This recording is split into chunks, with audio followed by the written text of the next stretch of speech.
Boa tarde, boa noite, bom dia, internautas. Estamos aqui em mais uma live, um programa da Câmara Paulista para a Inclusão da Pessoa com Deficiência no Mercado de Trabalho. Esta série de lives faz parte das comemorações pelo 29º aniversário da Lei de Cotas. Nós decidimos realizar 29 lives em comemoração aos 29 anos da Lei de Cotas. Porém, hoje estamos no 30º programa.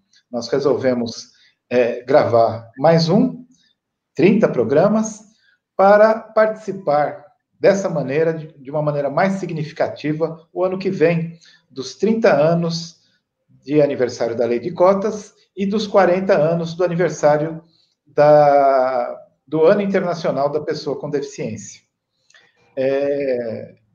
E também pelo fato de que no ano que vem estaremos lançando um livro com todas as entrevistas que estamos fazendo, um livro que será, tenho certeza, um marco histórico de publicações em relação às pessoas com deficiência no Brasil, face às interessantíssimas pessoas com deficiência que temos entrevistado.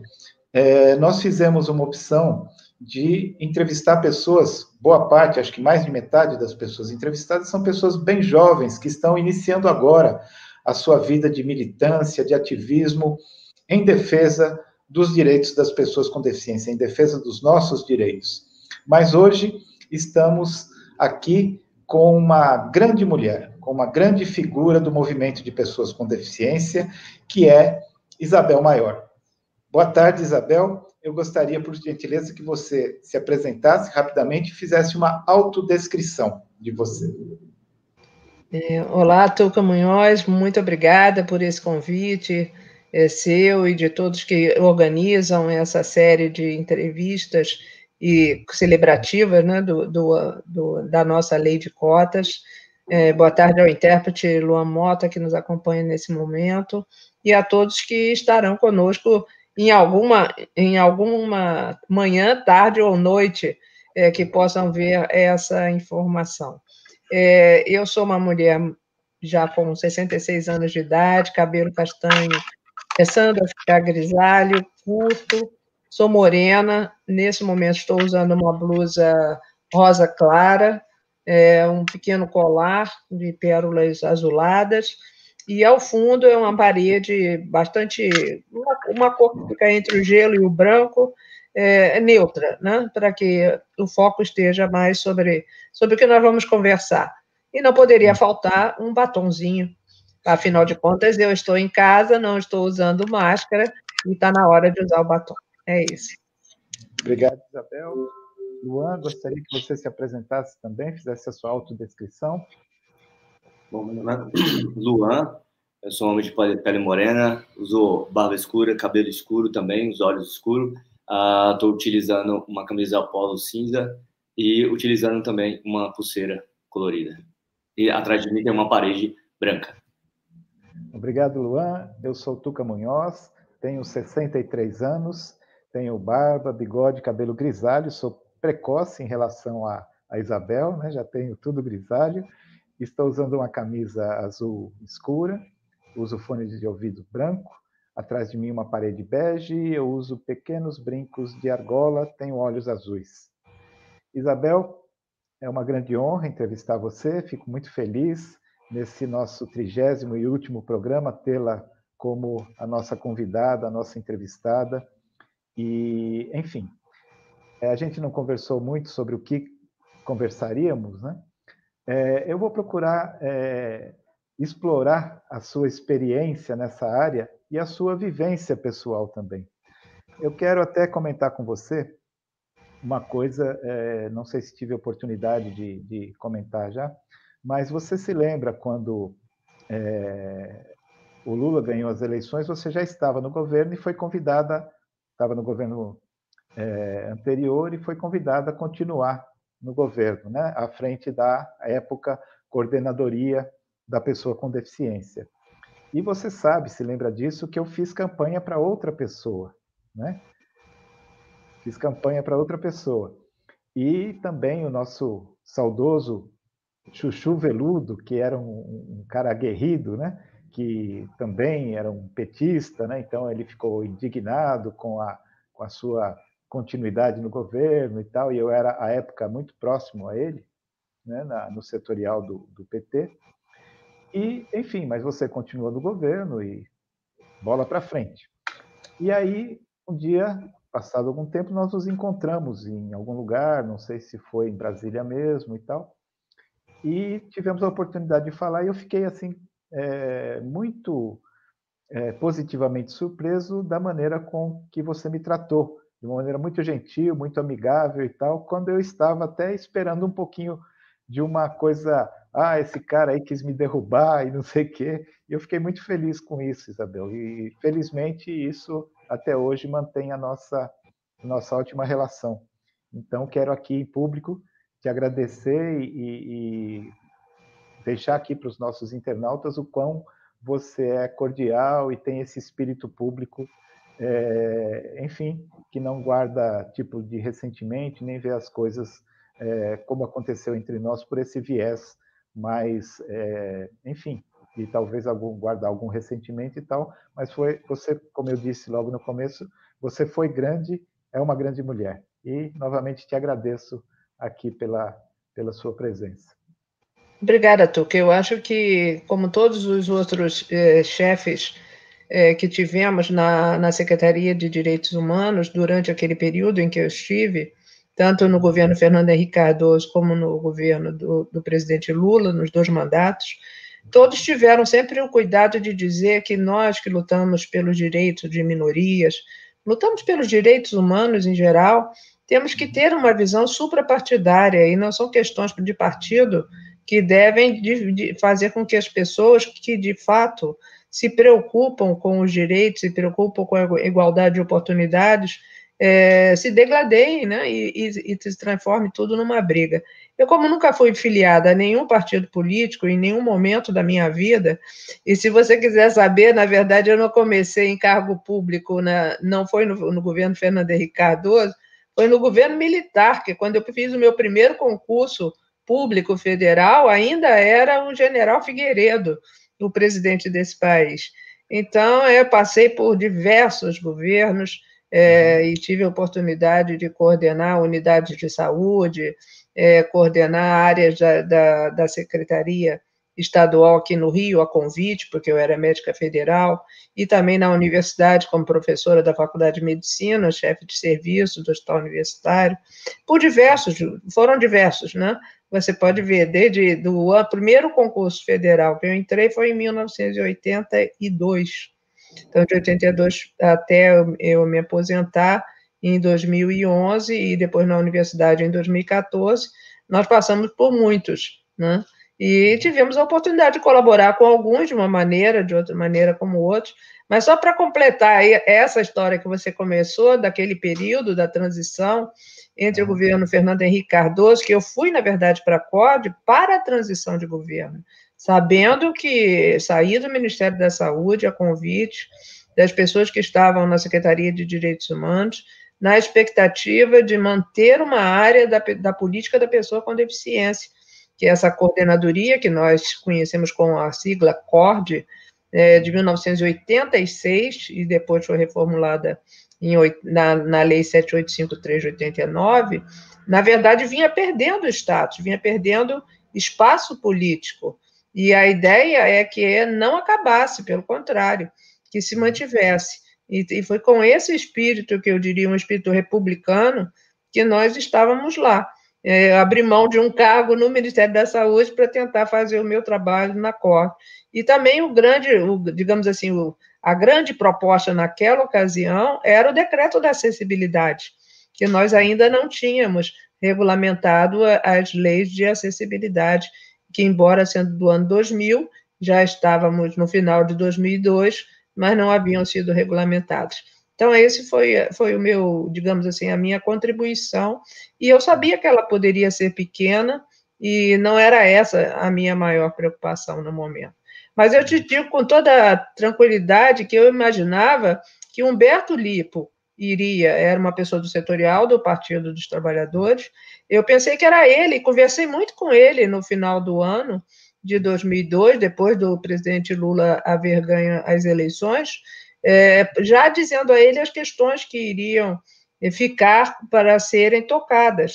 E a minha surpresa foi ter sido convidada pelo ministro Nilmário Miranda, um verdadeiro democrata, quem criou a Comissão de Direitos Humanos da Câmara dos Deputados, né? Um homem do Partido dos Trabalhadores, e ele me convidou com o apoio do CONAD, isso eu tenho que ressaltar, com o apoio do Ministério Público, e foi por isso que eu fiquei. E depois fui convidada pelo Dr. Mário Mamed e pelo Dr. Paulo Vanucci, que foi com quem nós completamos o mandato do presidente Lula. É isso. Sim. Essa foi a minha história. É interessante. Eu também achava, Isabel, que seria o Humberto Lippo também, né? Enfim, ele estava bastante prestigiado à época e tal. Mas eu estou vendo assim que a gente tem muito assunto aqui para conversar, muita coisa. Mas eu gostaria, se você me permite, de abordar algumas questões que não são, quero crer, tão corriqueiras nas suas falas, né? E quero me recordar novamente de mais uma coisa que nós conversamos há bastante tempo atrás, que você citou e tal, que você falava que a questão da deficiência é a diversidade da diversidade, né? E eu entrevistei hoje, inclusive, um outro rapaz muito interessante, jovem, desses aí que estão iniciando um pouco a militância que nós já iniciamos há décadas, né? E Rafael Ferraz, uma gratíssima surpresa, um rapaz maravilhoso. E aí eu sempre pergunto para as pessoas sobre a sua vivência com a deficiência. E ele é um rapaz que tem tetraplegia, tem 37 anos, se eu não me engano, 35, e sofreu um acidente há 9 anos, né? Então, ele tem uma experiência, uma vivência da deficiência completamente diferente da minha, por exemplo, que tenho 63 anos e tenho deficiência há 62, e tenho sequela de poliomielite, né? E aí eu queria te perguntar, Isabel, falando um pouco dessa diversidade na diversidade, um pouco da sua experiência enquanto uma pessoa com deficiência, como é que foi essa sua, digamos, transição de uma pessoa sem deficiência para uma pessoa com deficiência, e como é que você se viu, então, como uma pessoa com deficiência?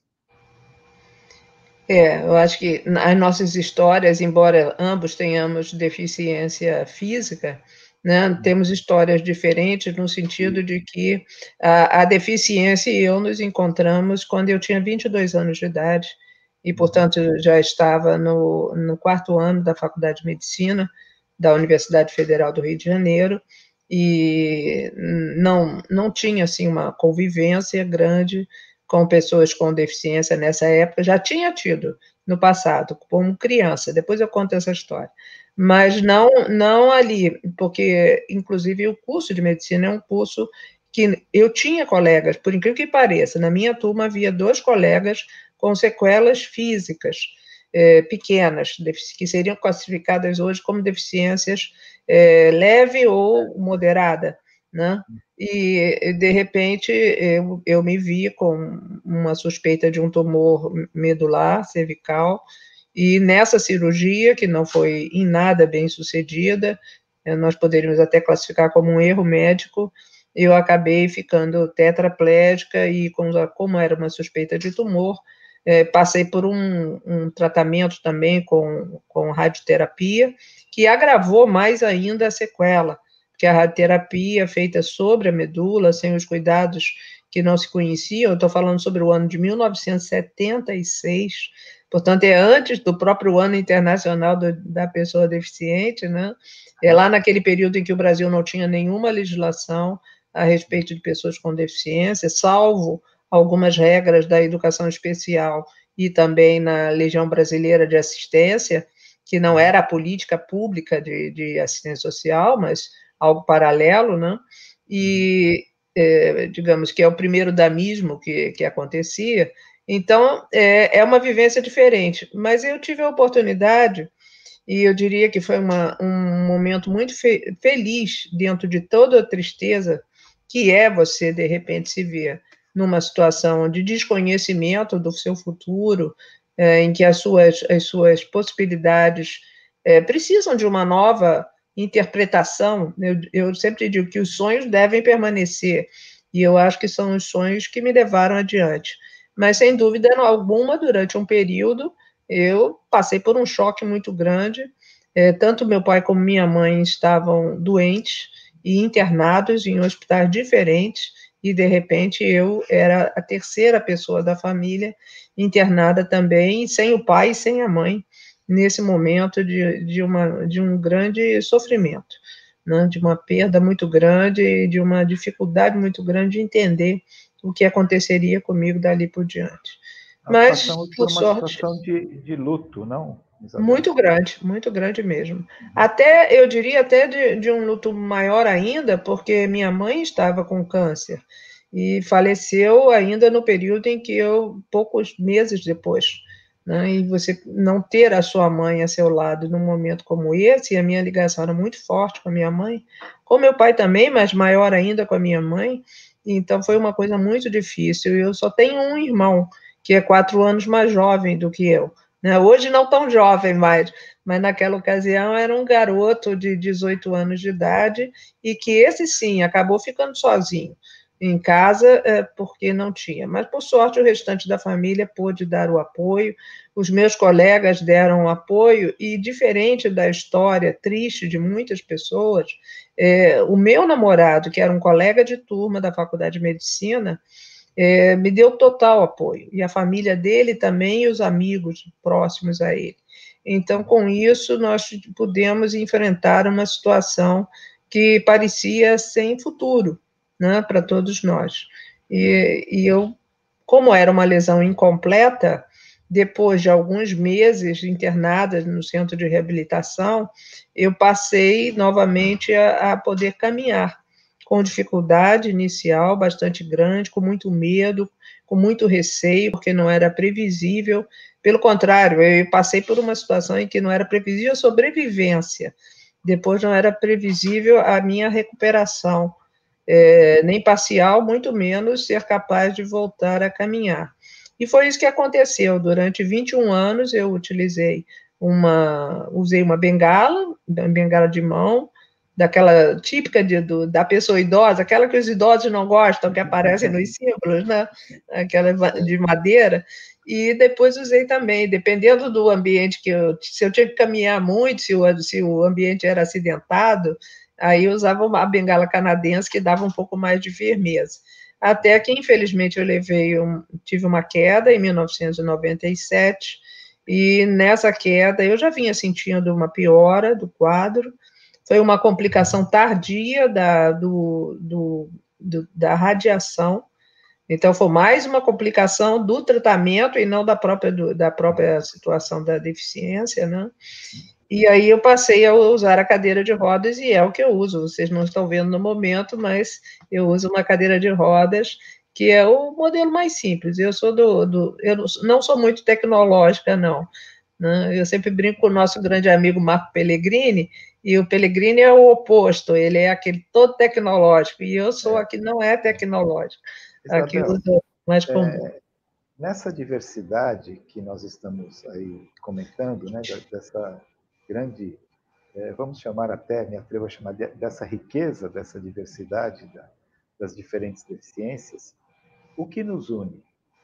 O que une as pessoas com deficiência? Né? No sentido de que temos uma legislação comum, uma luta comum, mas qual é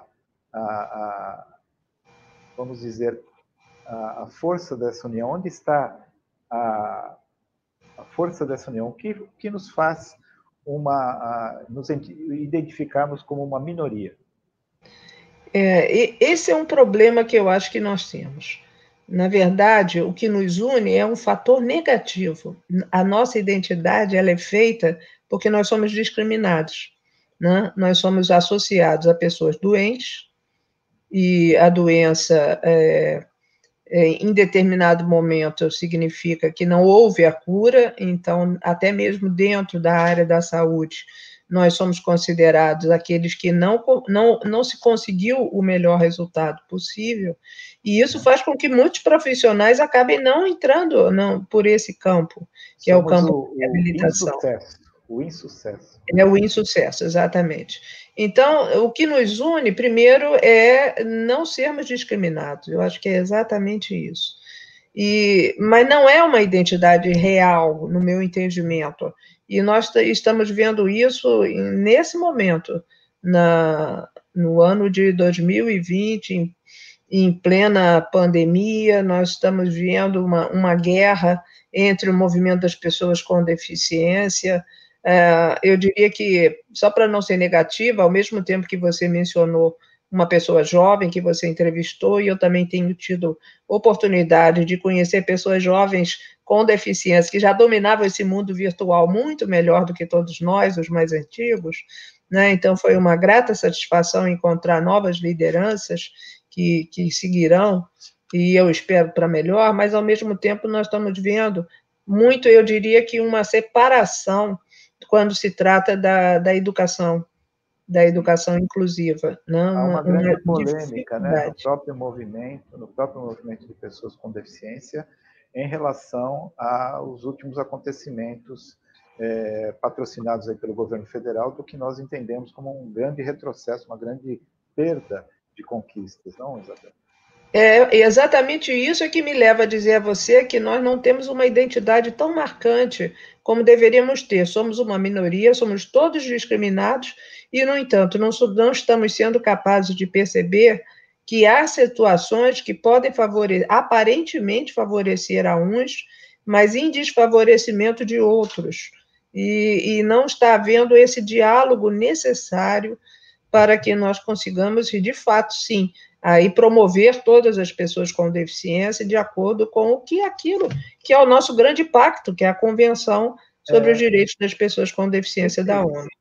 Essa falta de diálogo que você cita, Isabel, entendo, quero crer que você também, é histórica, né? Eu quero crer que em pouquíssimos momentos houve um diálogo intenso ou mais produtivo entre os diferentes movimentos de pessoas com deficiência. Por outro lado, também, nós temos, entendo, uma cultura de institucionalização. Você bem sabe, as diferentes deficiências eram tratadas em diferentes instituições, né? que criou, entendo, uma cultura, uma mentalidade institucional. Então, o deficiente físico é da ACD ou é da outra instituição, o surdo é ligado a outra instituição, que nunca dialogaram entre si também, né? Eu não vi assim, não, doutora. Essa não era a minha percepção, muito pelo contrário. Aqui no Rio de Janeiro, como eu te disse, claro que no período em que eu estava em tratamento como pessoa em processo de reabilitação, a minha convivência era principalmente com pessoas com deficiência física, no centro de reabilitação da ABBR, física e múltipla também, né, de diversas idades, com muitas pessoas jovens, onde eu conheci grandes lideranças, Rosângela Berman Biller, todos nós conhecemos, né? Perdemos, infelizmente, esse ano, dois grandes companheiros, Zé Carlos Moraes, que trouxe, entre outras coisas, um professor de medicina, mas que trouxe o tênis em cadeira de rodas para o Brasil, um grande atleta, a própria Lília Pinto Martins, psicóloga, cadeirante também, com sequela de pólio, que você sabe que fez parte desde o início, e foi quem de certa maneira, me colocou no movimento das pessoas com deficiência. Então, nós convivíamos, e, ao mesmo tempo, convivíamos também com o movimento das pessoas surdas, das pessoas cegas e aqueles que representavam as pessoas com deficiência, que na época se chamava deficiência mental, mas era deficiência intelectual. Né? Então, todos nós, no intuito de fazer com que o Brasil tivesse leis e garantias para as pessoas com deficiência, todos trabalhávamos. E o meu trabalho, posso te dizer, como gestora, na área da saúde ou na área de direitos humanos, foi sempre pensando que deveria igualmente tratar. E houve momentos em que as pessoas me diziam, peraí, você está esquecendo de olhar para os cadeirantes? Eu falei, não, para os cadeirantes eu não vou ficar olhando, porque isso aí é natural. Já vai ser natural. Quando eu apareço em cadeira de roda, já é natural que tem que se pensar nos cadeirantes.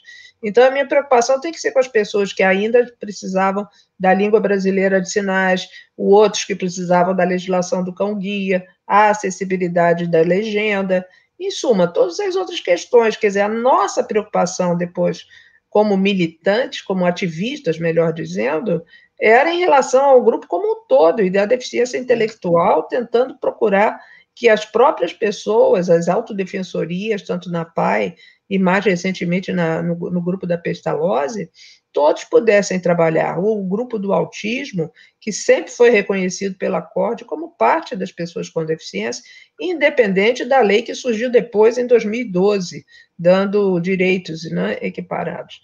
Então, para mim, hoje, verificar essa discordância e essa verdadeira agressividade entre subgrupos de pessoas com deficiência é de uma tristeza muito grande. E eu não sei se quem está patrocinando isso é somente o governo ou se também são grupos de pessoas com deficiência, que são incapazes de pensar no outro, tentando entender as dificuldades do outro. Mas eu me sinto muito à vontade para dizer que, da minha parte, sempre houve apoio à educação bilíngue, sempre houve apoio à língua brasileira de sinais, sei que da sua também. Então, nós, não foi conosco que começou isso. Agora, quem está patrocinando isso, talvez é preciso que as pessoas percebam que, lutando entre si, se degladiando e achando que ganharam alguma coisa, fazendo com que o outro perca alguma coisa, na verdade, isso não é um ganho. Isso é uma grande derrota para todos. Eu tenho, assim como você, acompanhado essas discussões, né? Acho que um pouco mais distante, eu fiquei até um pouco receoso em entrar um pouco mais nessas discussões, né? Face ao acirramento mesmo que elas chegaram. E até pensei em me manifestar em alguns momentos no sentido de estimular que as pessoas baixem a bola um pouco e que reflitam um pouco mais, mas eu, pelas últimas discussões, eu fiquei bastante pessimista com isso, Isabel. Não sei como é que você tem visto, mas eu não me animei a entrar nisso, né? Em razão de um pessimismo, achando que é melhor que passe esse momento e talvez, eu não sei como estimular um diálogo, né? Não sei, não tenho visto agora. Eu acho que o diálogo é algo que não se pode perder em momento nenhum, né? O diálogo não é o que nos move no bom sentido. Eu acho que essa é a proposta. Então, eu ainda não desisti totalmente, mas te digo que estou muito incomodada, porque não vejo. Eu acho que as lideranças, nesse momento, elas têm que surgir, elas têm que aparecer e dizer que nós não podemos continuar com essa briga, no movimento, porque alguém vai tirar proveito disso, e não serão as pessoas com deficiência.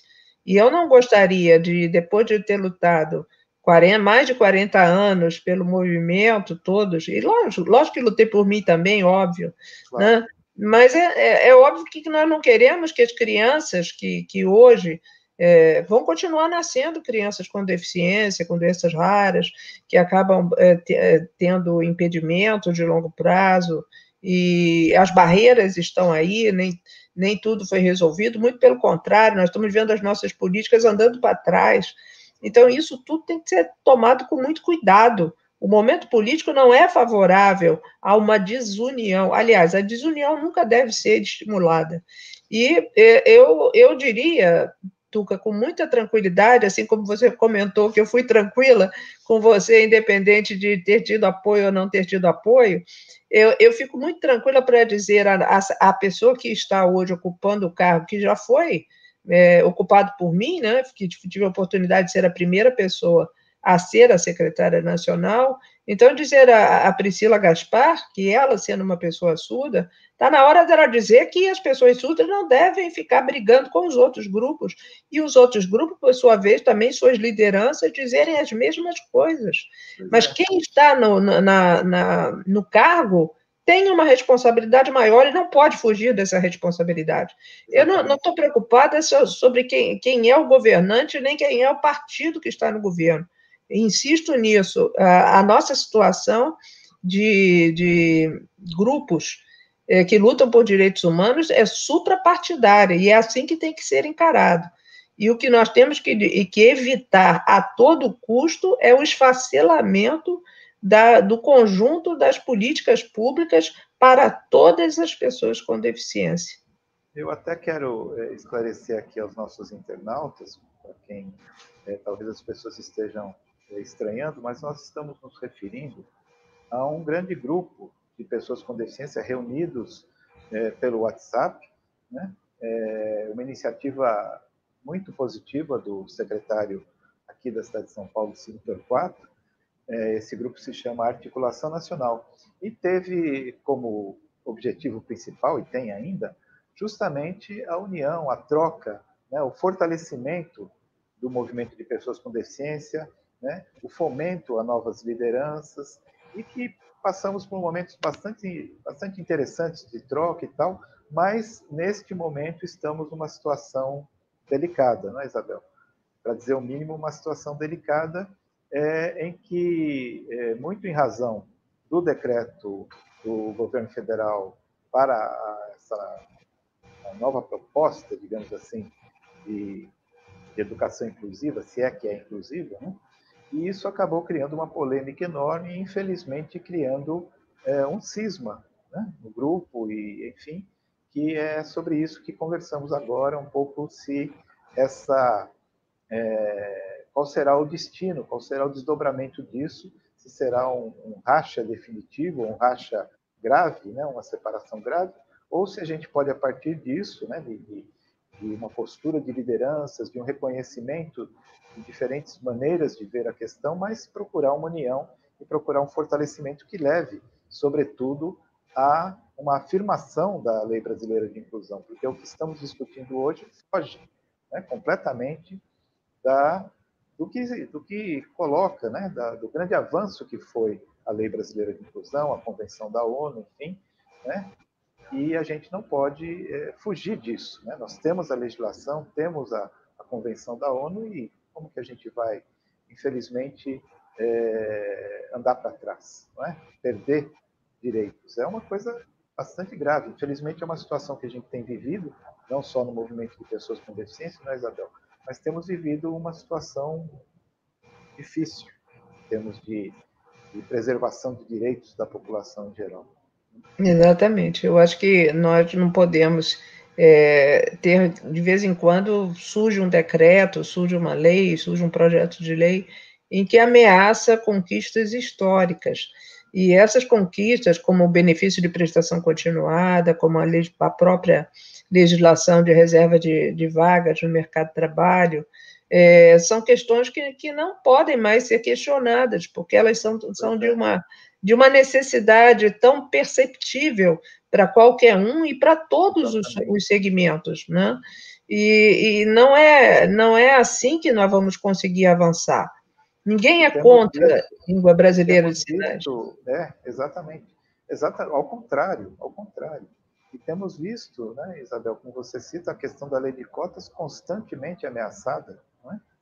Vira e mexe, há uma tentativa de desmantelamento dessa legislação. Né? E agora nós passamos também por uma ameaça ao próprio BPC também. Não é? Então, enfim, essa é uma questão interessante, Isabel, porque quando a gente coloca a questão da deficiência, e deve ser colocada no campo dos direitos humanos, né, nós estamos nos colocando muito afirmativamente no mesmo campo de toda a população brasileira que passa por situações também de discriminação, de não acesso a direitos e tal, né? E não são só as pessoas com deficiência que não têm acesso a direitos. Então, infelizmente, boa parte, talvez a maioria da população brasileira não tem acesso a direitos. Então, eu gostaria até de reforçar isso, que quando nós falamos direitos humanos, são direitos de toda a população brasileira e na qual as pessoas com deficiência fazem parte. Né? Não são direitos Sem dúvida. Né? Nós não somos uma ilha, né? O que afeta a população brasileira afeta as pessoas com deficiência. É lógico que uma pandemia afeta as pessoas com deficiência, o desemprego afeta as pessoas com deficiência, a falta de oportunidades para galgar a educação e chegar a outros postos, ou chegar aos postos de trabalho que podem ser exercidos pelas pessoas com deficiência, foi uma conquista de todos juntos. É claro que alguns podem ter tido um determinado protagonismo em um momento maior do que o outro, mas não é subjulgando a vontade de um subconjunto das pessoas com deficiência que o outro vai conseguir alguma coisa. Né?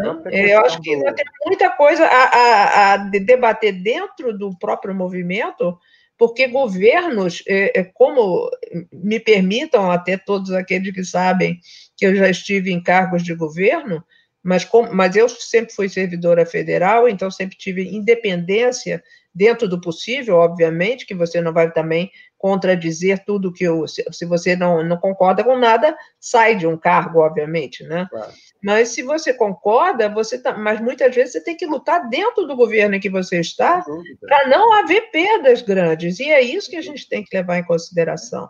Não é estar lá para dizer amém a tudo que alguém surge com uma ideia, onde o orçamento prepondera, onde um subgrupo, de repente, quer ser melhor do que o outro, e o outro fica prejudicado. Não é assim que você faz política pública. Eu ia citar, inclusive, a própria questão do BPC, que às vezes me parece que o próprio movimento de pessoas com deficiência não compreende a dimensão dessa política pública. Né?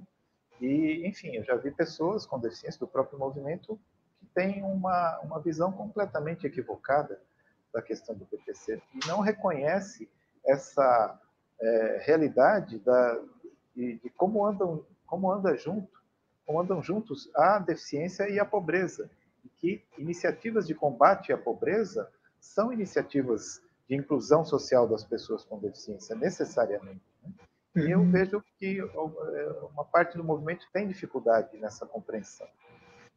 Nós precisamos justamente dar as oportunidades no mercado de trabalho, através da própria lei de cotas, né, e também do auxílio inclusão, que é uma proposta, um artigo da lei brasileira da inclusão, no sentido de facilitar com que as pessoas possam galgar novos caminhos e entrar no mercado de trabalho e conseguir ficar com a sua independência econômica, financeira, para seguir a sua vida como você e eu tivemos a oportunidade de seguir. Né? Mas políticas afirmativas são imprescindíveis em determinados momentos. Claro. Né? Tem que existir. Enquanto não existir as oportunidades, enquanto nós tivermos atitudes discriminatórias, que hoje nós chamamos de capacitismo, né? Que é a discriminação contra as pessoas com deficiência, enquanto isso for tão forte dentro da nossa sociedade, assim como, infelizmente, é estrutural também o racismo, não venham me dizer que não é, porque todos nós sabemos que é, brancos, morenos, negros, todos sabemos que no Brasil existe racismo, existe preconceito quanto à questão até regional no país, existe contra as pessoas mais pobres. Então, em suma, e também contra nós, as pessoas com deficiência. E contra nós, é preciso que se diga que pessoas com deficiência, mesmo tendo dinheiro, estando bem vestidas, estando colocadas em suas cadeiras de roda, digamos, as mais elegantes e mais modernas possível, sofrem um olhar preconceituoso. Então, Isabel, é uma questão estrutural. Exatamente. E já deve ter acontecido com você situações de preconceito, como aconteceu comigo N vezes, independentemente de se está bem vestido ou não, mas eu já passei por situações de me oferecerem dinheiro, por exemplo. Eu também já ganhei a minha esmola. Não fique muito... não foi só você, eu já ganhei também a minha esmola. Então, porque as pessoas simplesmente te veem numa cadeira de roda e pronto. Já acha que você é um pedinte, que você é uma pessoa incapaz para o trabalho, isso e aquilo. Ou seja, quando você coloca aí a questão do capacitismo, que eu acho que nós, inclusive, apesar dos problemas aí que nós citamos e tal, mas quando nós temos um termo como capacitismo, que está cada vez mais apropriado pelo movimento de pessoas com deficiência, eu acho que isso é um dado muito positivo, porque nós mesmos passamos a nos reconhecermos como pessoas vítimas de preconceito, né? Eu considero que isso é um progresso, quando a gente se reconhece, né, vítima de preconceito. E eu acho que temos um termo para designar, para definir isso. Eu acho isso um passo importante nessa nossa luta, né? E no avanço mesmo de conquistas, né? Porque não se reconhece, né? Esse preconceito institucional que você cita não é reconhecido ainda, né? Aos poucos nós temos crescido nisso, né? E surge o termo capacitismo aqui no Brasil, ele passa a ser usado aqui. Mas sim, mas quando você vê justamente, né, por ocasião agora desse decreto chegado em má hora, escrito de uma maneira inadequada, que é o decreto 10.502, do dia 30 de setembro de 2020, ele mostra que grande parte da sociedade ainda não considera que parte das pessoas com deficiência tenha capacidade de estar na escola, né? Exatamente. Então, isso é uma maneira de você dizer, olha, o seu lugar não é aqui.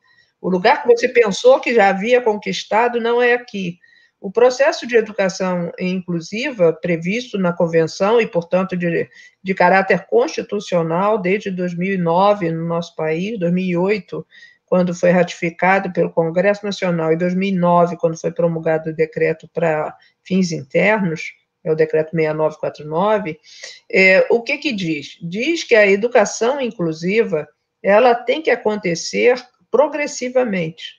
E isso é o que tem que... Mas para isso acontecer, nós precisamos que muitas questões estejam muito bem equacionadas. Uma delas é que as universidades preparem professores de licenciatura que saibam lidar com todas as pessoas com deficiência, inclusive conhecer a língua brasileira de sinais. Isso é uma reclamação que eu considero justa da comunidade surda, usuária de Libras. Mas, ao mesmo tempo, nós temos uma grande parcela de pessoas com deficiência auditiva que não é usuária de Libras e é usuária de aparelhos de amplificação sonora ou até mesmo de que as famílias fizeram ou a própria pessoa fez a opção pelo implante coclear, que é algo que tem que ser respeitado da mesma maneira, né?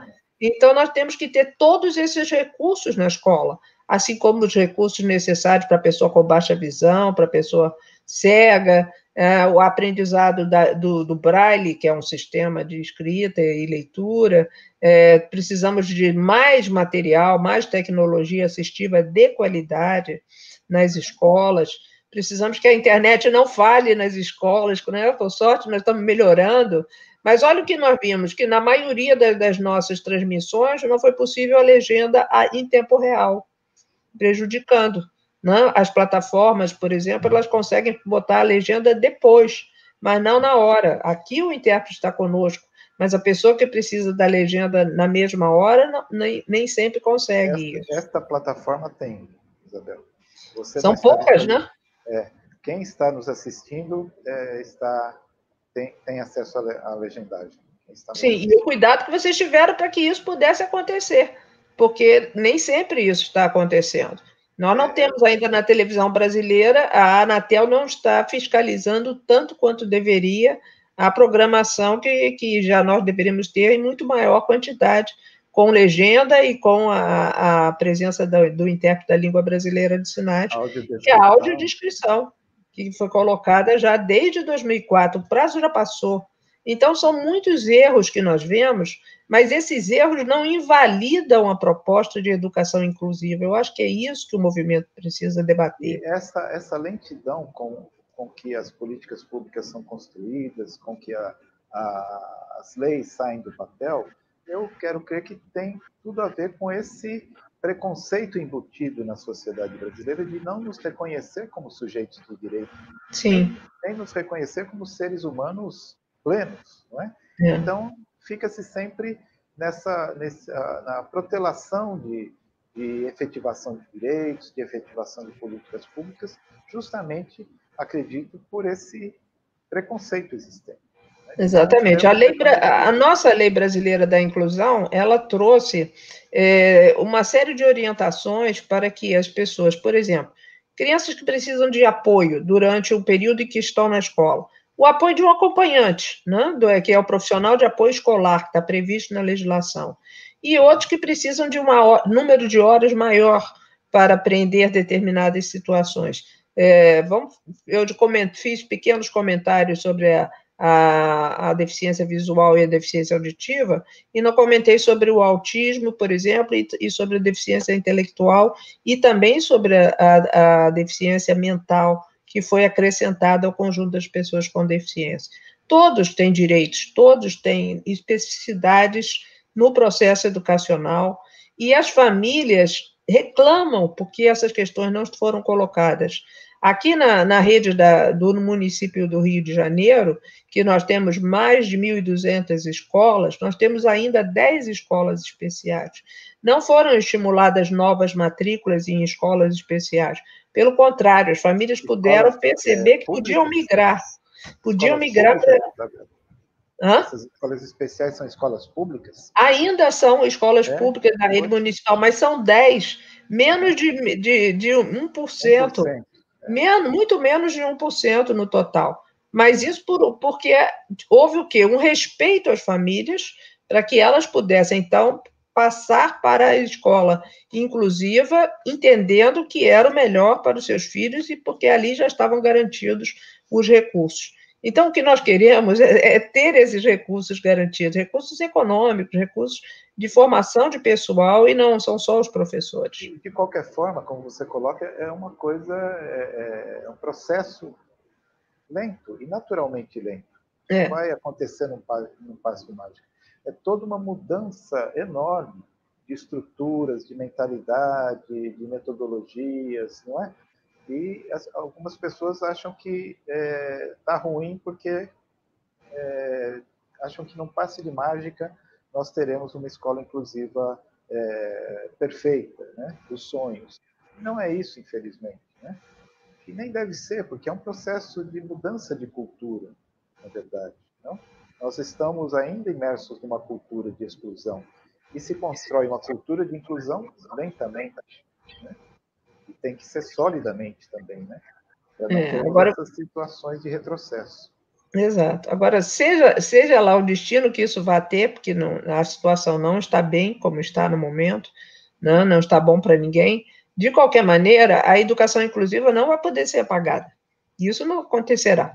E nós que temos certeza de que esse é o processo adequado, a educação inclusiva com qualidade, com todos esses recursos assegurados, tecnológicos, humanos e recursos de convivência mesmo, né? Mas de conteúdo também, aprendizagem. E nada que venha a dizer depois que um determinado índice de avaliação da educação em uma determinada escola abaixou porque uma criança com deficiência tirou uma nota menor. Peraí, isso não é argumento, né? Isso é assintoso. Querem justamente excluir. Eu não vou culpabilizar, sabe, Tuca? Não tenho nada contra as redes que, no passado, eram as únicas opções. As escolas que foram feitas por familiares...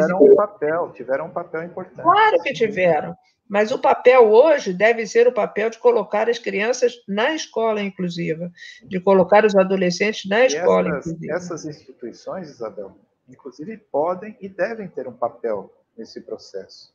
Né? Podem. Elas, enfim, é uma mudança de atuação, agir de outra maneira, continuar trabalhando com as crianças com deficiência, mas na escola regular, né? Não precisam fechar as portas, podem ter outras maneiras de atuação, eu acredito. Né? E a escola também tem que olhar para as famílias, né? As famílias precisam ser chamadas às escolas e ser ouvidas.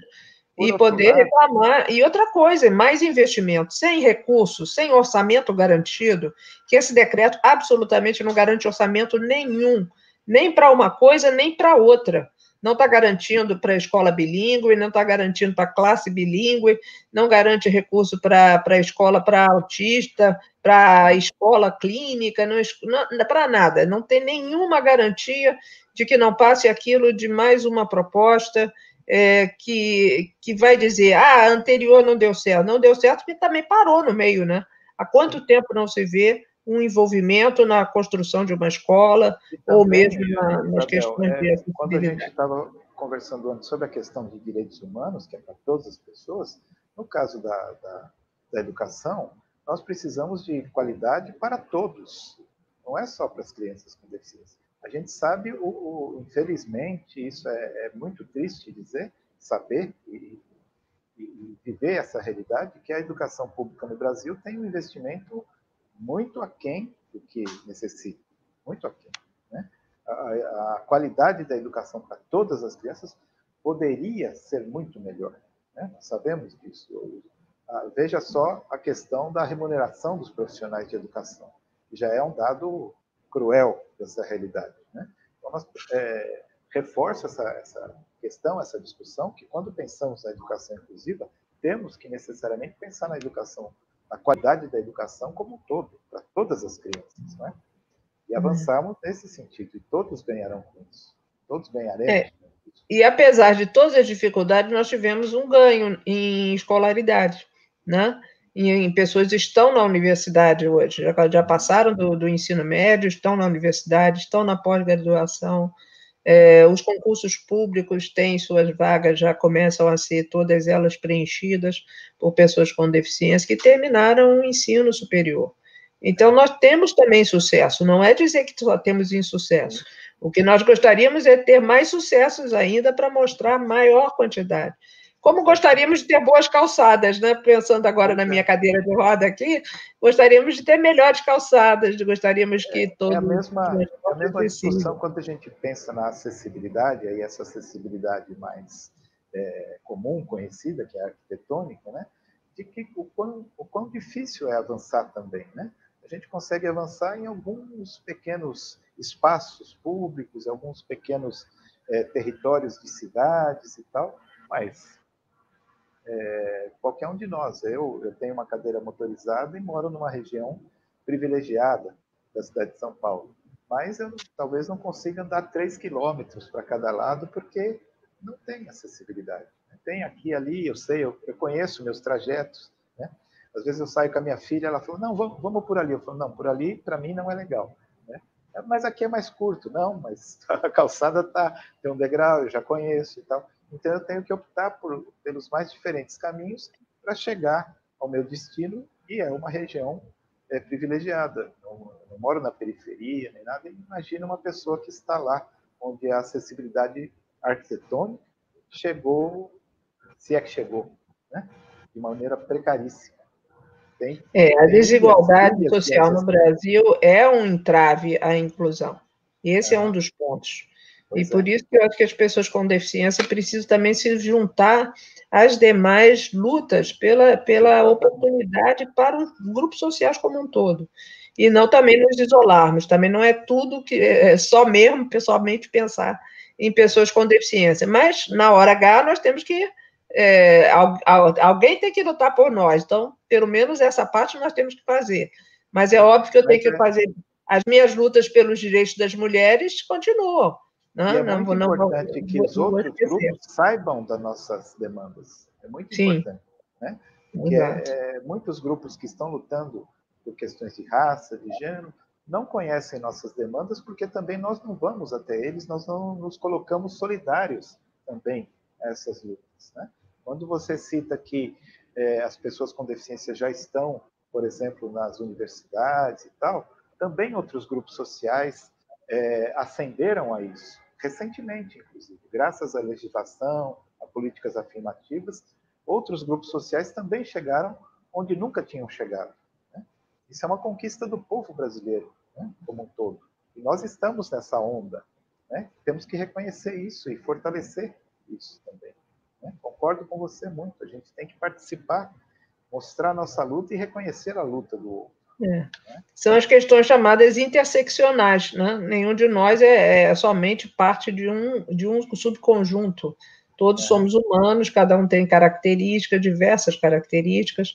A minha luta é a luta dos profissionais de saúde, dos médicos, é a luta das mulheres, como eu já mencionei, é a luta dos cariocas, é a luta daqui dos fluminenses, que é o meu estado do Rio de Janeiro. A gente agora tem que entrar na luta dos idosos também. Opa, eu vou mudar de conselho.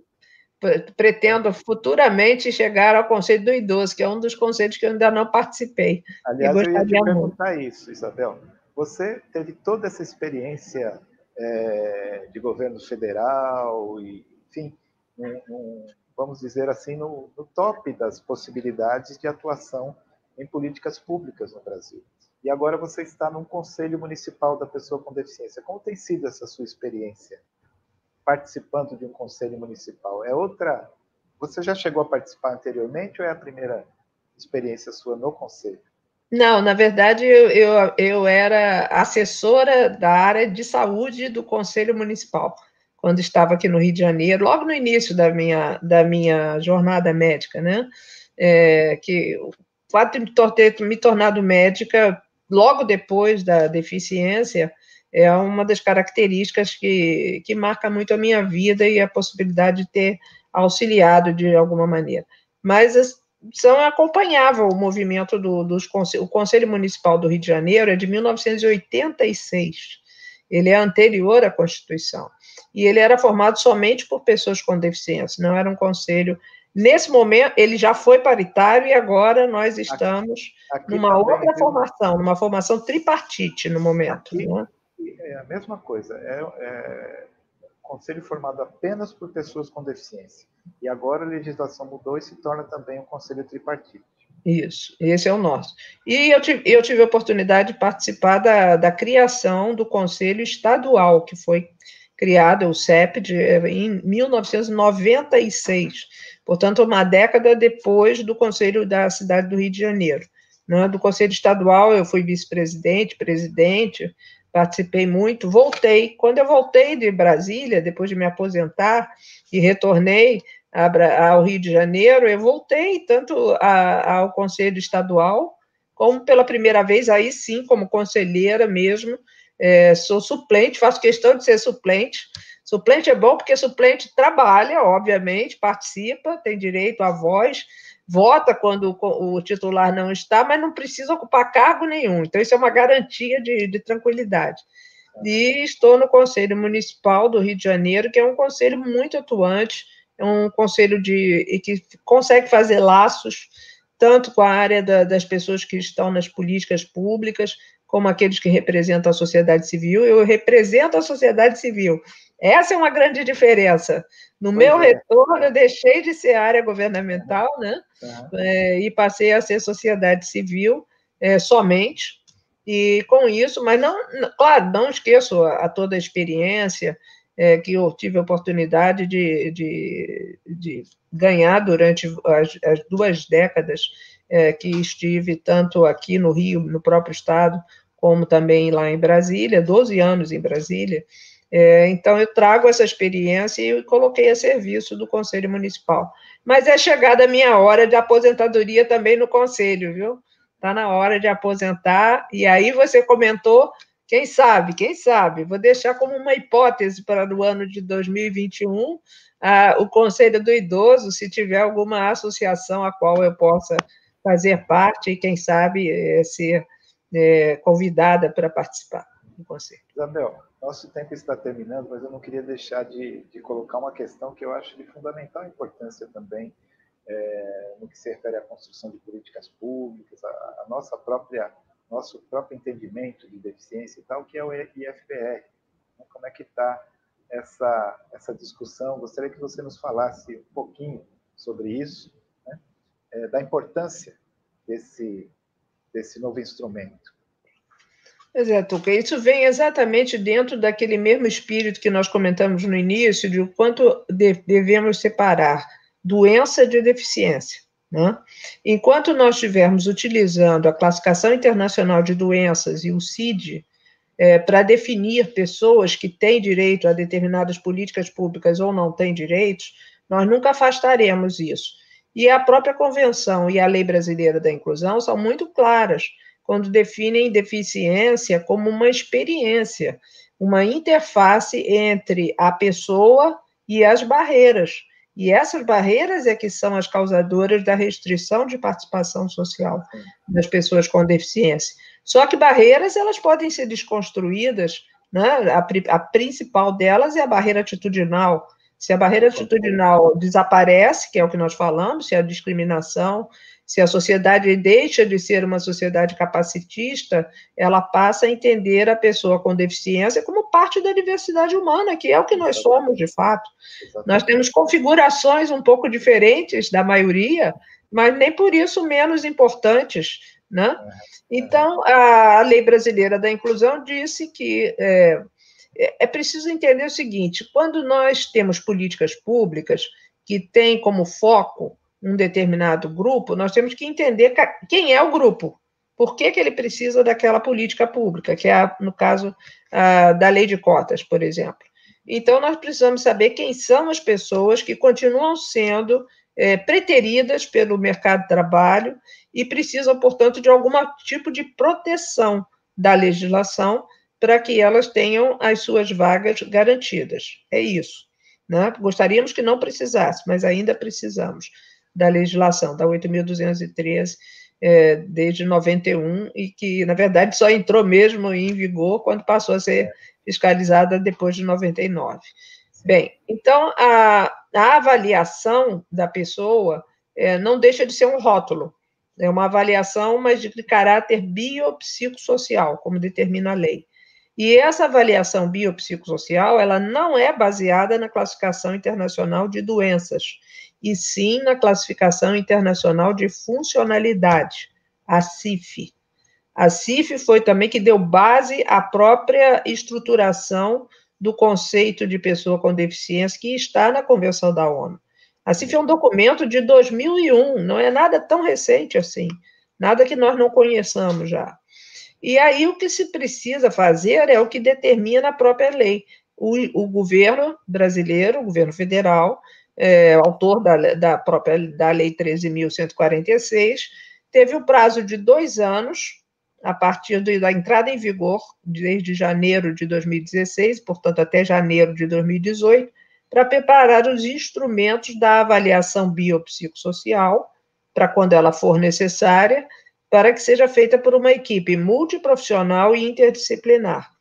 Esses instrumentos, eles já tinham sido encomendados por nós desde que um grupo de trabalho interministerial começou a pensar numa avaliação, para que as pessoas com deficiência não tivessem que peregrinar de unidade de saúde ou de consultório em consultório, buscando laudos médicos, em que, ora, ela é uma pessoa com deficiência leve, ora é grave, ora é moderada, ora ela não tem deficiência, né, e uma série de problemas e gastos, né?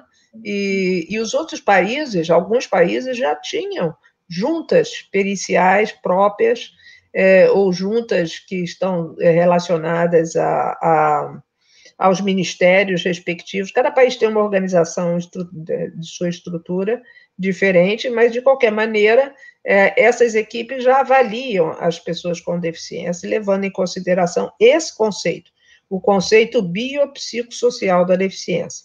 E, para nós, foi proposto, foi estudado pela Universidade Federal do Rio de Janeiro, pela UIETS, Instituto de Estudos sobre Trabalho e Sociedade, também aqui do Rio de Janeiro. Foi feito um convênio com a Secretaria Nacional dos Direitos da Pessoa com Deficiência, em 2010, e durante o ano todo de 2011 e parte de 2012, foi estudado um índice chamado IFBR, Índice de Funcionalidade Brasileiro. Esse índice de funcionalidade brasileiro, ele vem totalmente da CIF, portanto, não tem nada de inventado. E encontrou, para quantificar o grau da deficiência, utilizando uma medida que é a medida de independência funcional, que também é internacional, é conhecida. Adaptou essa medida de independência funcional para 4 graus. 100 pontos, a pessoa realiza a atividade sem nenhuma dificuldade. 75 pontos quando a pessoa precisa de alguma adaptação, ou seja, por mais tempo, ou alguma tecnologia, ou precisa de algum apoio, uma barra, alguma coisa para fazer uma atividade. As atividades são tiradas da própria CIF também, tá? Surgiu inicialmente com 41 atividades e participações. E 50 pontos quando ela depende de alguém para auxiliá-la em parte da atividade que ela executa. ou 25 pontos quando ela não consegue realizar e é a terceira pessoa, uma outra pessoa que faz por ela. Então, com isso, nós temos a gradação. Além disso, como nós sabemos que deficiência é um conceito e é uma situação multidimensional, melhor dizendo, né? Multidimensional complexa de se entender e que cada um vive de uma maneira e vive de acordo com o contexto no qual está inserido, essas questões contextuais também têm que ser levadas em consideração. Então, são os impedimentos, quer dizer, tem que haver um impedimento, quer dizer, alguma alteração na estrutura ou na função do corpo, mas não é isso que vai determinar o quanto você tem ou não de deficiência, porque deficiência não é o aspecto meramente biológico, nem é tampouco somente o aspecto ambiental, contextual. É o encontro dessas duas situações, e isso é visto exatamente pela funcionalidade da pessoa. O índice brasileiro de funcionalidade, ou de funcionalidade brasileiro, ele passou por uma versão que é usada hoje, já desde 2014, na verdade, para a aposentadoria do segurado previdenciário, e também para o servidor com deficiência poder se aposentar com antecipação, porque não foi feita a legislação, isso está parado, ninguém fez a lei ainda, que diz respeito ao servidor com deficiência. Acaba sendo usada a mesma. Mas, ao mesmo tempo, não se avaliaram crianças, e precisávamos ter certeza que esse índice também serve para crianças e também para o transtorno psicossocial, transtorno mental, que foi incorporado junto com a Convenção, o conjunto das pessoas com deficiência. Durante o ano de 2018 e de 2019, foi feita uma validação com caráter nacional, mais de 8.800 pessoas foram avaliadas, sempre por 2 profissionais, então foram mais de 17 mil avaliações, né, 2 profissionais avaliando 8.000 pessoas, dá mais de 17 mil avaliações.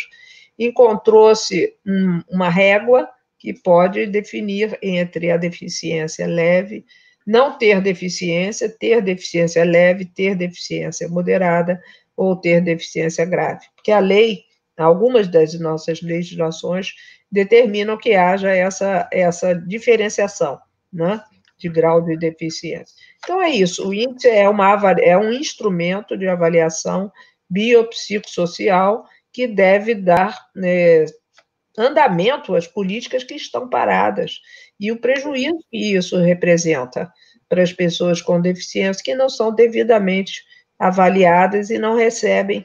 Mas o que eu gostaria de lembrar é que uma avaliação da deficiência, ela não pode ser um filtro no sentido de impedir que as pessoas que têm direito ao que é previsto na legislação alcance esse direito. Ao contrário, ela deve dar um foco, mas não é para impedir, não é para restringir direitos, e sim para orientar os direitos e as necessidades que as pessoas com deficiência apresentam. Essa é a finalidade. Ainda não está pronto. Se é isso que você vai me perguntar, e não me pergunte se vai ficar pronto esse ano. Ou melhor, me pergunte e eu te respondo que ainda não é em 2020. É uma pena, porque eu considero que esse será um grande avanço. Com certeza. É um grande avanço absolutamente necessário. Absolutamente necessário. E parabéns por ter participado e contribuído tanto para que esse instrumento exista, né? Ainda não concretizado, não consolidado, né? Longe disso ainda, infelizmente, mas eu sei que você foi uma das pessoas responsáveis por isso. Quero te agradecer muito, Isabel, nosso tempo está estourado, grande prazer, uma grande alegria te entrevistar, e, enfim, agradeço também ao Luan, nosso intérprete de Libras, agradeço a Ivone Santana, do Instituto Moto Parités, que está aí nos bastidores, e um abraço a todos, a todas nossas internautas, esperando estar em breve novamente com vocês. Obrigado. Obrigada a você, Tuca.